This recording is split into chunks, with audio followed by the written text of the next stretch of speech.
So we're 10 days away from the season of Lent, which is a time of preparation for Easter.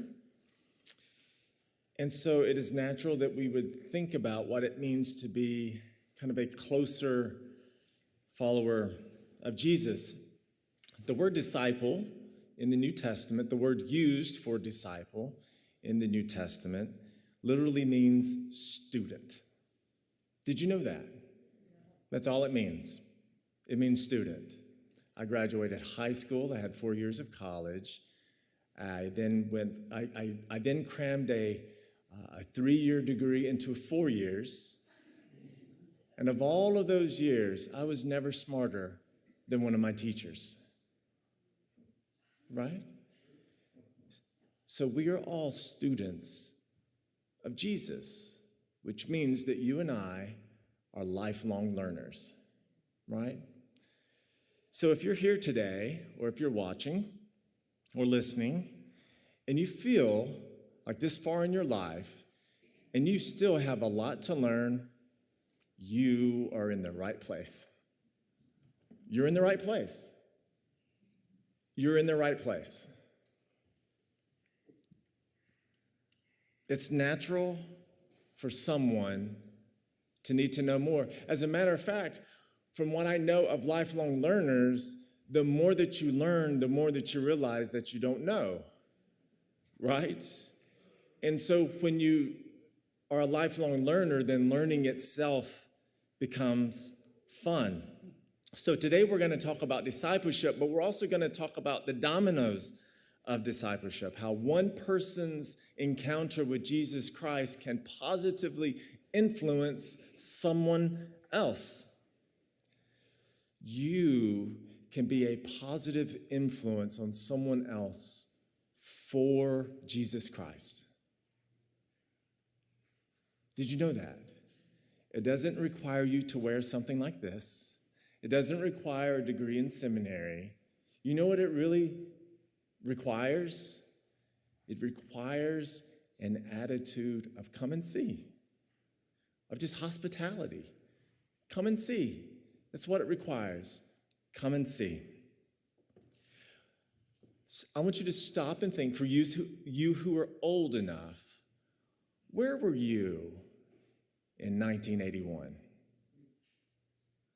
Think about it for a second.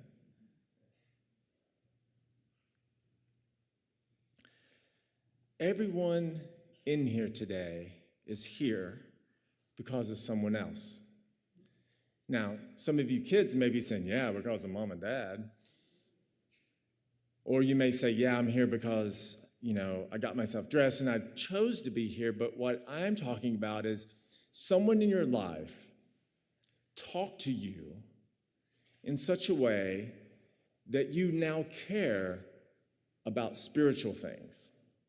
Now, forget about the particulars about what do we talk about when we talk about God, or what does it mean to believe that the Bible is true? Not about that, but at least you care about spiritual things. That is no small thing, is it? So somebody or a group of somebodies somewhere in your past communicated in a way where it stuck to you, and now you are here today. The reason I am your minister is because my grandparents told my parents, I'm presuming, but knowing my grandmother, I can say this: your kids should be in Vacation Bible School. And I was maybe in first grade. And I have one memory from that, and that's it. And I was literally being drug out of church.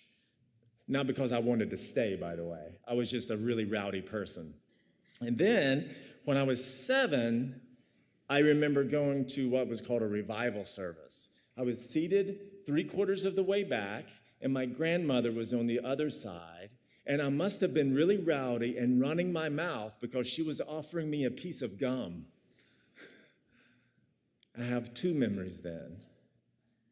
And then my next memory is going to Vacation Bible School, being invited to Vacation Bible School in 6th grade, which I have maybe 3 or 4 memories of. And then the next time I go to church is in 10th grade. And that's because a handful of friends invited me to church, and the local Baptist church had invested in a youth minister, and he started to invite me over to the church to play basketball. We developed a friendship, and that's how I became a Christian. So I am your pastor because of a group of somebodies just occasionally said, hey, Jason, come and see. So I am here exactly 1,125 miles away from the house of my birth because of that group of somebodies. The dominoes fell, and here I am. Now, a group of people did that to you, or for you, or a person did that to you. Hold that person in your mind right now. Who was that? We're just going to pause for like 15 seconds. Close your eyes if you need. And why don't you just tell God thank you? Let's do that.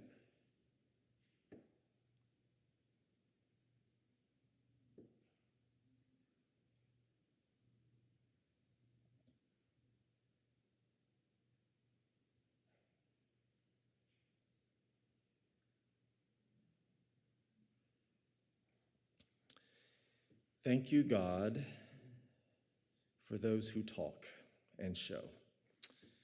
So the example, friends, of a lot of American Christianity is that Christianity should be a telling religion, that Christianity should be a question and answer religion. But what you see in this passage is that Christianity is a come and see relationship. Did you see that? Over and over again, they're like, hey, come and see. And then, like, the skeptical friend shows up, right? Can anything good come from there? Right? Can anything good come from there? Right? He's skeptical. And so in this passage, we see, like, bring your questions, bring your skepticism, bring your longings and your confusion and your frustrations, everything that makes you, you, because it doesn't intimidate Jesus. And it shouldn't intimidate Christians. And it really shouldn't intimidate friends if they're your friends, right? So bring it all and bring it to Christ. So our passage starts with John the Baptist, who has this really interesting concept of ministry where you don't go where the people are. Like, so instead of the city, he goes like into the woods and he's preaching. And then he attracts a bunch of people. And one day he has his disciples around him, his students. And then he points at Jesus and said, there's the Lamb of God. And then a group of his disciples start following Jesus. Now that sounds weird to us because we don't act the way that they acted back then. What does it mean to be a follower? This is what we call being a Christian, being a follower of Jesus. Rabbis were called teachers. They walked from town to town, okay? And as they walked, they taught. They taught their students as they walked along. And so people would walk with them, and then they would follow them from place to place. That's what it meant to be a follower. So these two disciples began to literally follow Jesus. You're walking down Hooker Avenue, and two people start following you, you get worried, right? But here, this was natural. Jesus is a teacher. So they start following him because they want to listen. And so Jesus notices them, and he says, hey, you were with John, and I hold John in a lot of respect, but there's something in you that's hungering and thirsting for something else. So to quote Bono, what are you looking for? Like, what are you looking for? What is it that you're searching for in this life? That's the question that Jesus is asking these men. And so then their question is this: where are you staying? Now that seems like such a weird question, right? But do you know what they're doing? This is actually a question of hospitality. Hey, Jesus, do you have accommodations for tonight? Because if you don't, we would like to invite you to stay at our house. Do you see that now? And then what does Jesus say? Actually, I do have a place, and I want you to come over. Now, that's quite beautiful, isn't it? Where Jesus is a host. Now, you become a preacher in your free time, and you make a sermon out of that. how Jesus plays host to us with our questions and invites us over, knowing that we are searching for something and that we're knocking on the door with a pocket full of questions. But he invites us over anyway. Isn't that beautiful? All tucked away in this little passage that we read in about 2 minutes. It's a very good passage. So,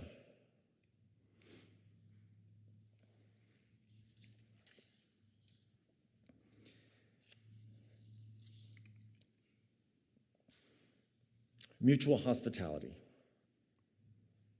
That's why at the beginning of the service, I talked about the table the way that I did. Whose table is this? It's the Lord's table. And who does the Lord invite? All people, right? So our theology is grounded not kind of in our preferences, but we see Jesus' invitation here that Jesus Christ literally is a host welcoming you to the table. So Jesus invites them to talk deep into the night, and what they talk about, we don't know. Isn't that kind of frustrating? Like, don't you wish like an audio recorder or something, like someone was like live streaming it on YouTube or something like that, where they were asking a question, or like a podcast or something? Like, wouldn't that be great? But whatever they talked about, they come away from that. And the next day, they say to Peter, "We have found him, the one that Moses and all the prophets have talked about." One thing that you have to understand, and sometimes we think disparagingly about people who lived before us, is that they had a memory like no other. And when someone followed a rabbi, they often memorized what we call the Old Testament. Not the books of the Old Testament, the entire Old Testament. So for these people to say, "We have found the one that Moses and all the prophets have been talking about," that is quite a claim. Interesting. Now, it eventually Jesus goes with them to one of their hometowns, and they find Nathanael. And Nathanael says, "Can anything good come out of Nazareth?" Okay, so you fill in the blank. We all have, like, I think New Yorkers talk that way about what state? New Jersey, okay. That's what I thought, okay. I'm from Mississippi, so guess what? We're usually the one in the blank, okay. Which is him saying, he didn't say that the Messiah can't come from there, right? He's not, what he's really saying, that seems unlikely. So it's a question. It's a good faith question, but it's skepticism, and that's okay. But what is Philip's response? Come and see. Come and see. What do you got to lose? What do you have to lose? All you're going to leave with is questions. So why not bring the questions? However, if you ask me after the service, I probably shouldn't tell it right now. But if you want to hear another story about somebody asking questions, I'll happily tell you a story, okay? I can't tell it now, but I just made a connection, okay? Maybe I'll share it one day in front of everyone, but it's one of those stories where maybe I shouldn't. Okay. I'm just trying to stick to this. I'm on a time schedule here. So Philip approaches Jesus. Nathanael does.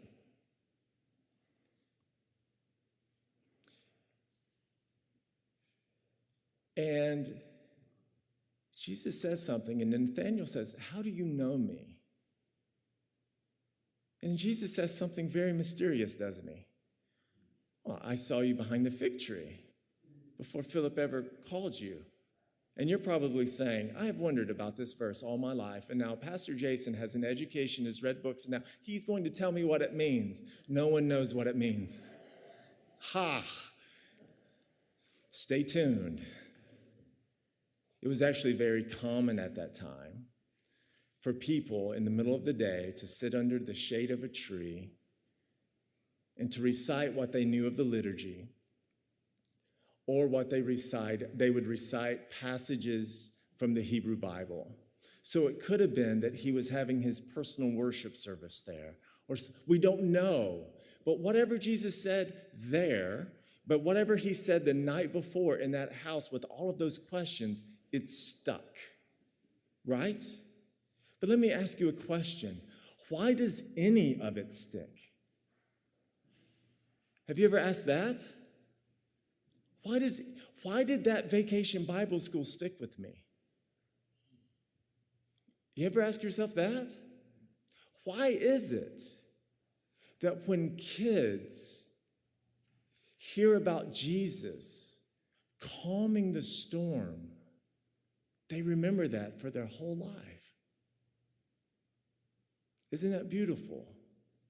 And so that's why it's important as a church, as people, and as an organization, but as a congregation, as people, as individuals, but as a group, that we always provide an atmosphere of kindness and hospitality and focus on other people so that they can come in and they can be in the presence of a loving Jesus Christ so that the words can stick, right?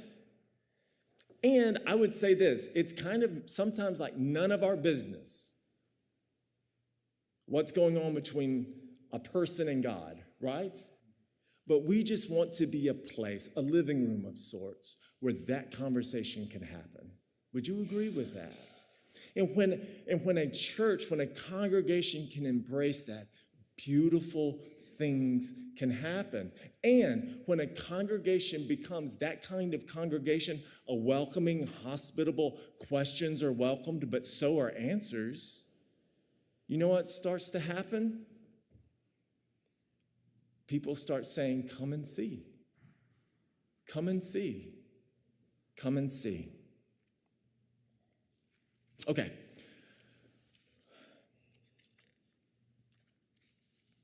He says to Nathanael, you are a son of Israel. In you there is no deceit. Jesus is referencing the story of Jacob. Jacob was his birth name. His name was changed to Israel. The nation Israel gets their name from that person, Israel. Jacob is traveling from one town to another, and at night he gets sleepy. He gets a stone. He uses it for a pillow. And in that dream, he sees a ladder that goes from the ground high up into the sky, and there's angels going up and down. And at the top of the ladder, he sees the Lord Almighty.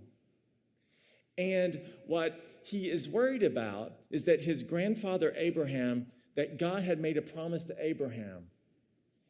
And Jacob wonders, have I royally screwed up my life so much that God would cancel the promise because of what I had done? And in that dream, God says, I keep my promise to you, no matter what. Jacob wakes up from the dream, takes that stone that he uses for a pillow, pours oil on it, and uses it as an altar and says, surely the Lord is in this place. What Jesus says to Nathanael is, you will see very similar things with me. That when you relate to me, you will see angels ascending and descending on me. What he is saying is, I will be the presence of a loving God in your life. That is what Jesus is saying to him. I will be the door to heaven for you. I will be God's loving presence in your life. All right. There are 3 people in the Gospel of John who come to Jesus and ask questions and then come back later. The first one is Nicodemus, who is an academic, a religious academic. It's in John chapter 3. He asks a bunch of questions and he's very, very confused. And then in chapter 7, he comes back and he defends Jesus in front of his peers. And then when Jesus dies, Nicodemus joins Joseph of Arimathea and takes Jesus' body off the cross. So Nicodemus, even with his questions, continues his relationship with Jesus? Does he believe? Interesting. So is faith about your answers? Is it about your questions? Or is it about your actions? Ooh. Interesting. There was a woman at the well. You remember the woman at the well, that story? So she has a bunch of questions for Jesus. She then goes into town and she asks a bunch of questions. And the question that she asks everyone is, this can't be the Messiah, can it? And they're like, can it? So here's the deal. Our questions sometimes give other people the liberty to ask their questions. And it says that the whole town came out and believed and began to follow Jesus. Parents, how many times has your life been rocked by the questions your kids ask? Right? So what if we begin to be a church, or we continue to be a church that allows questions to be asked and then opens a doorway for people to believe? How beautiful would that be?